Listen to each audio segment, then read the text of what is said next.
በስመ አብ ወወልድ ወመንፈስ ቅዱስ አሐዱ አምላክ አሜን። እንግዲህ ከላይ ያለውን ቪዲዮ ተመልክታችኋል እና እኛ አባት እንግዲህ ከአነጋገራቸውም ስንረዳ ስናዳምጥ የሆነ ችግር ያለ ነገር ያለ ይመስለኛል። ምክንያቱም አንደኛ ከሰው ላይ መንፈሱ የተሸከመ አንድ ወንድም አለ። ከሱ ተቀብዬ ስመለስ ነው ፖሊሶች ያዙኝ ይላል። ነገር ግን ሰው የተሸከመውን ያንን ኮተት መንፈሱን ማሰር ለምን አስፈለገ ታዲያ? አንደኛ የሚወጣው ከክንዱ ላይ ነው የሚፈታው። ሌላ ነገርም ከውስጡ ያወጡት ቪዲዮ ያሳያል። ተሸክሞ ነው የሚሄደው ወይስ እዛው ያ የተወገደለት ሰውየው እዛው ይሄው ተጥሎላል ብሎ ነው እዛው መቃጠል ያለበት? ሌላው የተጻፈው እያንዳንዱ በቀይ ነገር የሚጻፈው የጥንቆላና መንገድ ነው። እውነት ለመናገር ማለት ነው የጥንቆላና መንገድ ነው አጠቃላይ የሚጻፈው። ማታነቡት ግዕዝ የሆነ የማይታወቅ ነገር ማለት ነው። እና አንድ እሱ ነው። ሁለት ደግሞ አይታችሁ ከሆነ ሰው ወዶ እኮ አይጮህም እኮ መንፈስ የሚያስጨው መንፈሱ አንድም የቦታ ክብር ስለሚያቃጥለው ነው። የሚጮኸውን አልቀበልም ይላል። የማይቀበል ከሆነ ወደ ፈውስ ድነቱ እንዴት ሊመጣ ቻለ? ሰውዬ ተገዶ እኮ ነው ያ ወይ ሴትዮዋም ተገዳ ነው።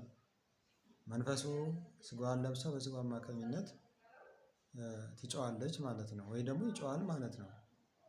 ከዛ አንፃር ስንረዳው ለማምታታት ለመሸወድ የሚሞክርባቸው መንገዶች አሉ። አሁን ለምሳሌ በእኔ ተሰርቶብኝ ነው በኤአይ በፍጹም ውሸት ነው። ራሱን ቪዲዮውን ትወስዱና ለጉግል ስጡት እስኪ ይሄ ቪዲዮ በኤአይ ነው የተሰራው ወይስ ኦሪጂናል ቪዲዮ ነው ብላችሁ ጠይቁት። ይሄ ቪዲዮ በኦሪጂናል ቀረጻ የተካሄደ ነው በኤአይ የተሰራ አይደለም ብሎ ነው የሚመልስላችሁ። ሁለት ደግሞ ራሱ ላይ ነው አሁን የጠመዘዘው። የተቀረጸው በፖሊሶች ማስረጃ ነው። ፖሊሶች ደግሞ ዶክመንት ያደርጋሉ እያንዳንዱን ነገር የተቀረጸውን ነገር ማለት ነው። እና ነገ ከሆነ ጉዳይ የሆነ ጥያቄ ካለ ያንን ነው እንደ ፋይል የሚያዝበት፣ ያ ፋይል ይወጣበታል ማለት ነው። ስለዚህ በራሱ ላይ ነው የጠመጠመው። ሁለተኛ ቤተክርስቲያን ደግሞ የምትሰጠው ፍቃድ ያ ሰውዬ ምንኩስናውን ከየት ተቀበለ፣ የት ነው የተማረው፣ መነሻው የት ነው ብላ ነው ቤተ ክህነትም ሆነ ሌላም ቦታ ቤተክርስቲያኑም ቦታ የሚሰጠው እንዲፈውስ ይህንን ስራ እንዲሰራ የሚደረገው የእሱን ማስረጃ ታሳቢ አድርጎ ነው።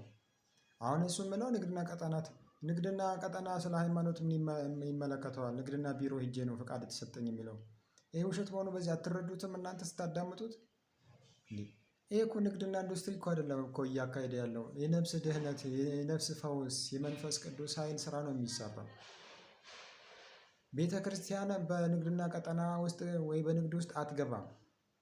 ንግድና ቀጠና ደግሞ በሃይማኖት ውስጥ ጣልቃ አይገባም። ምክንያቱም የተለያየ ሰው የተለያየ ስራ የሚሰራው በሃይማኖት ጉዳይ ሳይሆን በስጋ ጉዳይ ነው የሚዳኘው። ስለዚህ ይህ ውሸት መሆኑን እንድትረዱ ትፈልጋለሁ ማለት ነው አንደኛ ደረጃ። ሁለተኛ አይታችሁት ከሆነ የሚይዛቸው መስቀሎች እያንዳንዱ የቤተክርስቲያን መስቀል የማይመስልም አካባቢም አለ። ፍልጥ የመሰለ ነገር፣ ረጃጅም ነገር፣ ሆነ የሰፋ ነገር ሲፎግር ደግሞ መስቀሉን ያያል እያነበብኩ ነው ይላል። ይሄ ፍጹም ቤተክርስቲያን አስተምሮ የላትም። አንደኛ መንኩስና ማን እንደሰጠው መነኩሴ ከሆነ ማለት ነው። መነኩሴ ካልሆነ ደግሞ ክህነቱን እንደተቀበለ እያንዳንዱ መረጃ ደግሞ ዶክመንትድ የተደረገ ነገር ሰዎች ሲፈወሱ ሲድኑ ጨረፋ ቪዲዮ ማሳየት አይደለም።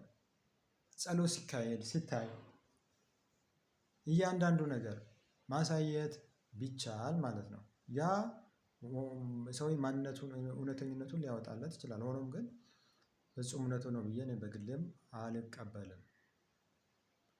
አንደኛ ጸሎት እግዚአብሔር ጉቦ ሰጥተን አይደለም ጸሎታችን የሚቀበለን። ያለ ሻማ ጸሎት አድርግም፣ ያለ ዕጣን ጸሎት፣ ያለ ጧፍ ጸሎት አድርግ የሚል የለም። ሰው ቢያደርግ ለነፍሱ ያድርግ፣ ካላደረግን ችግር የለውም። ምክንያቱም 40 ዓመት ዘግቶ በዓት ዘግቶ የተቀመጡ አባቶቻችን ይሄ ሁሉ ስርዓት አካሄዱም። ጸሎትና ጸሎት እግዚአብሔርን ማመስገን ነው። እና ቤተክርስቲያን ደግሞ ፍቃድ ስትሰጥ በግለሰብ ቤት ፍቃድ አትሰጥም። በግለሰብ ቤት ውስጥ ቤት ተከራይቶ ፍቃድ አይሰጥም። የተጣላበት ለዚህ ነው። አሁንም እየጠየቁኝ ነው የሚለው። የጠየቀ አካል የለም። እሱ አውቆ ነው የሚናገረው። ሰዎች ራሳቸውን ማዳን አለባቸው። ራሳቸው መውጣት አለባቸው። አጋንንት በዘመኑ ሁሉ ራሱን ደብቆ ሰልጥኖ የሚወጣበት ጊዜ ላይ ነው ያለው። አላየም ያሳየው መረጃ ሰዎችን ሰብስቦ የተጎዱትን ሰዎች ሰብስቦ ነው የሚያሳየው። ግፉ የደረሰባቸው ሰዎች ማለት ነው። እኔም ጋርም ተማሪዎች የሄዱት ነበሩ። ግን የተደረገላቸው ነገር ምንም የለም እውነት ለመናገር ማለት ነው። ቤተክርስቲያን እስከመቼ ይሸክሉባታል? ወይ እስከመቼ እንደ ደባ ነገር ይሰሩባታል? እንደዚህ አይነት ቦታ የምትድኑ ሰዎች ደግሞ የምትሄዱ ሰዎች ለመዳንም የምትጓዙ ሰዎች ራሳችሁን ብትጠብቁ ብትመረምሩ፣ ካህን መሆናችሁን ብታጠኑ፣ መነኩሴ መሆናችሁን ደግሞ ከየት እንዳገኘ መረጃ ብትጠይቁ፣ ይህንን ታሳቢ ብታደርጉ። አሁን በእንጀራ ስለመጡበት ነው 5-6 ቪዲዮ የሚሰራው ማለት ነው። እና ስለዚህ ይህንን የክፋት ጎዳና ቤተክርስቲያኑም ችላ ማለት የለባትም። እዛ አካባቢ ያለችው ቤተክርስቲያን ደግሞ እግር በእግር መከታተል አለባት ይመስለኛል። ሀና ይቀርባል እና እግር በእግር ሰንበት ተማሪዎችን ነገርን ማስቆም መቻል አለባቸው ማለት ነው። እውነተኛ አባት ከሆነ ቤተክርስቲያን ጠቅልለው መግባት፣ እውነተኛ የእግዚአብሔር ፈውስ ከሆነ ደግሞ የሚፈውስባቸውን መንገድ ይሄ የተቀበረ የቀብር ጥሶ ምናምን የሚለውን ነገር ራሱ ሰውዬ ቢያወጣ፣ የችግሩ ያለበት ሰው ራስ በእጅ አውጣ ቢለው ራሱ ቢያወጣ እሱ ባያወጣ፣ ድራማ መሆኑን በዚህ አታውቅም። በአይን ይደገማል። ብዙ ሚስጥር እናውቃለን። በአይን ይደገማል፣ እንዳወጣ ያስደረጋል። የመንፈስ አሰራር ጥልቅ ስለሆነ ያንን ተረዱ ለማለት ነው። ቪዲዮን ጨረፍታ ያሳየኋችሁ ማለት ነው። እና እኔ በግሌ በፍጹም ከመጀመሪያውም አልተቀበልኳቸውም። አሁንም መረጃ በመገኘቱ ደግሞ ደስተኛ ነኝ። ደስ አላለኝ። እኔ ጋር የሚመጡ እሳቸው ጋር እንሂድ ምናምን የሚሉኝ ነበሩና ፈትኑ፣ ሁሉንም ዝም ብላችሁ አትቀበሉ ስላልኳቸው እናንተ ያንን ታሳቢ ብታደርጉ። ከንግግር እኮ ሰውን መረዳት ይቻላል። ዳጣ ልሳን አብዛኛው ያለበት የሚናገረው አንዳንዴ በፍርሃት ነው የሚናገረው፣ አንዳንዴ አፉን ያስረዋል፣ አንዳንዴ ቁጣ አይነት ነገር አለበት። ብትቀበሉ የራሳችሁ ጉዳይ አይባልም። ምክንያቱም ሃይማኖታችን እስከነካ ድረስ እያንዳንዳችን ክርስቲያን ይመለከተናል። ምክንያቱም ሃይማኖታችን ሃይማኖት ስለሆነ ራሱን ችሎ ሌላ ሃይማኖት ይዞ ይመጣ ማንም አይቃወመው። ምክንያቱም ነፃነት አምላክ ነው፣ በነፃነት ማምለክ ይችላል።